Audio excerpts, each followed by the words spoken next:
Webster's dictionary says science basically means to know. That's what the definition of science is, to know. That means knowledge derived from observation, study, etc. If you can prove it, test it, demonstrate it, it's science. If you can't prove it and you can't demonstrate it, it's really not science. It can be a hypothesis, it can be theories, but true science is something you can actually watch and see. Well, let's look at the science book then, since we're talking about science.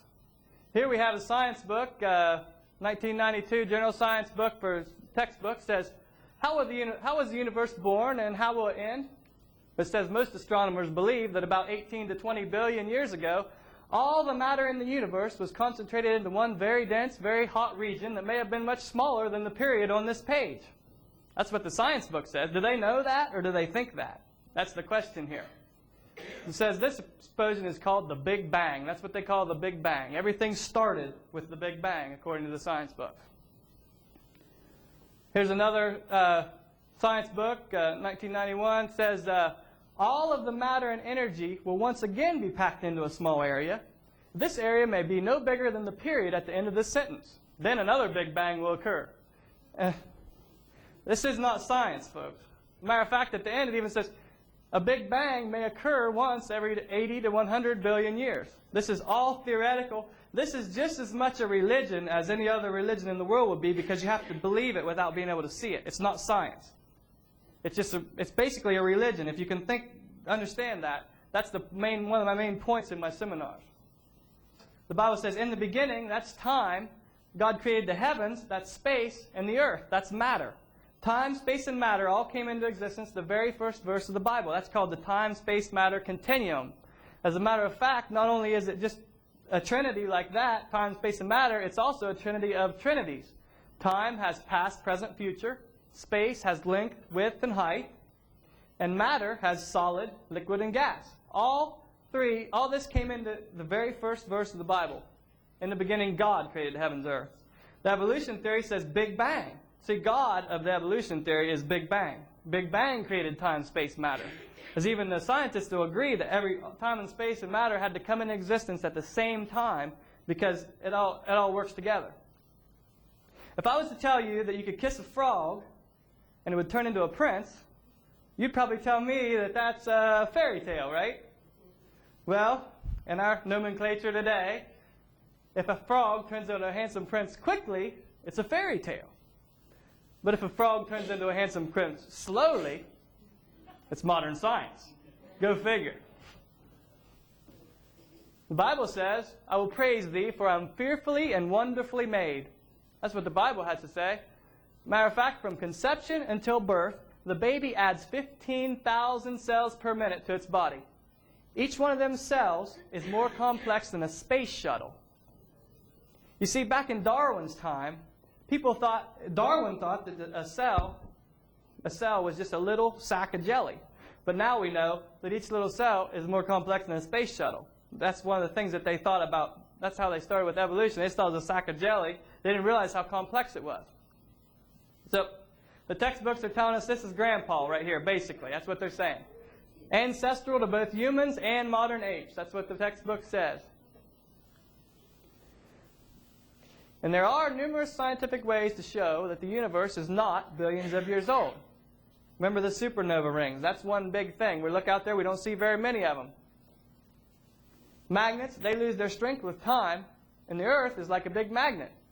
And the magnetic field on the Earth is getting weaker. As a matter of fact, it has declined 6% in the last 150 years. So if you run that in reverse, 6,000 years, that's not a real problem. The Earth's magnetic field wouldn't have been that much stronger 6,000 years ago. But today, if we were to go way back millions of years, we run into a big problem. All kinds of systems in the Earth are affected by it. So it cannot be older than 25,000 years with that fact alone right there. Carbon dating cannot work either because the magnetic field affects the way the carbon comes out of the atmosphere. And that's a whole other subject too that we can get into in another seminar, carbon dating. The Earth is spinning at over 1,000 miles an hour at the equator, but it is slowing down. The Earth's spin is slowing down very slowly. As a matter of fact, they have to keep on adding a second to the clock every year to year and a half. There's a International, down here at the bottom, Earth's rotation service that keeps track of this. And these are all the years where we have added a tick to the clock because the Earth's spin is slowing down. International Earth Rotation Service is the one that takes care of this. There's some articles about it. So if the Earth's spin is slowing down, you run that in reverse, it's speeding up. 6,000 years ago, not a real big problem. 3 billion years ago, that's a big problem. They would have spinning so fast. Well, that explains what happened to the dinosaurs, doesn't it? They flew off. This says everything's running down. Everything's wearing out. You never see anything get better on its own.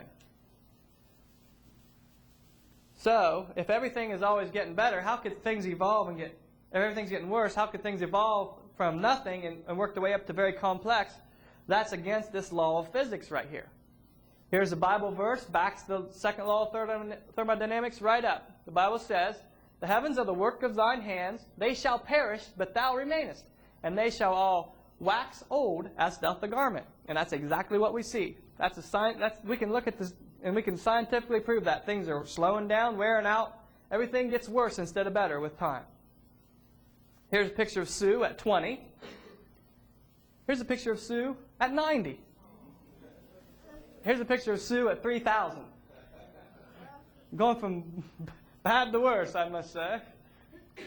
And then another thing about the original creation is when you look into amber, that's petrified tree sap. I don't know if you've ever seen the movie Jurassic Park where they drilled in and got the mosquito blood out of the amber to try to make a dinosaur.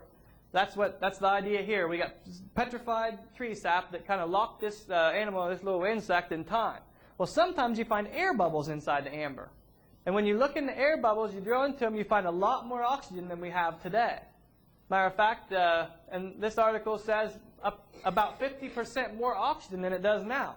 So there could have been a lot more oxygen at the original creation. That would help explain why the lifespans were so long and all kinds of stuff. There's a whole other subject there. And under double atmospheric pressure, if there was a canopy, it would increase the pressure too. So you'd have more oxygen and more pressure. And it would, that's what they do when they have hyperbaric chambers. They put people in them and pressurize them and help get them, they were sick or they had some kind of problem. So after the average age before the flood was 912 years. But today it's 70 to 80 years. Not only were the people living longer before the flood, but the animals were also. So we can look back and dig around a little bit and find some interesting things. We found fossil buffalo horns, 12-foot span. That was a big buffalo. University of Nebraska Museum, rhinoceros, 18 feet tall. That would have been a rhinoceros now. Fossils of beavers over 8 feet long have been found. Here's the jaw of the 7 to 8 foot beaver. Here's a beaver skull found in Ohio, estimated to be 6 foot tall. So something was a lot different. This is something you can study. You can study this stuff and come up with these ideas, and you don't have to be totally in the dark on some kind of theory about it. A canopy of water overhead would increase air pressure, which allows insects to grow larger. They breathe through their skin. They have little sphericals in their skin, and they absorb. So insects would have had a lot more oxygen too.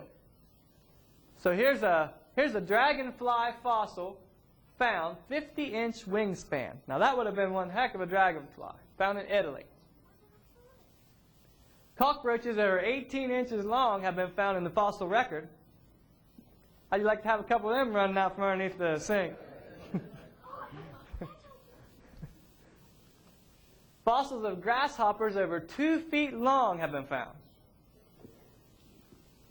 Fossil cattails is kind of taking a jump to plants, and there's a whole kind of stuff about plants too, about carbon dioxide being pressurized also. Cattails 60 feet long have been found in sedimentary rock. Now that's a big cattail. Okay, now we're change gears again. We'll talk a little bit about dinosaurs.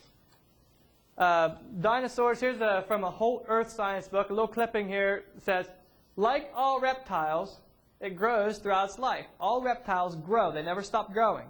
So the longer a reptile lives, the bigger it gets because it keeps on growing and growing.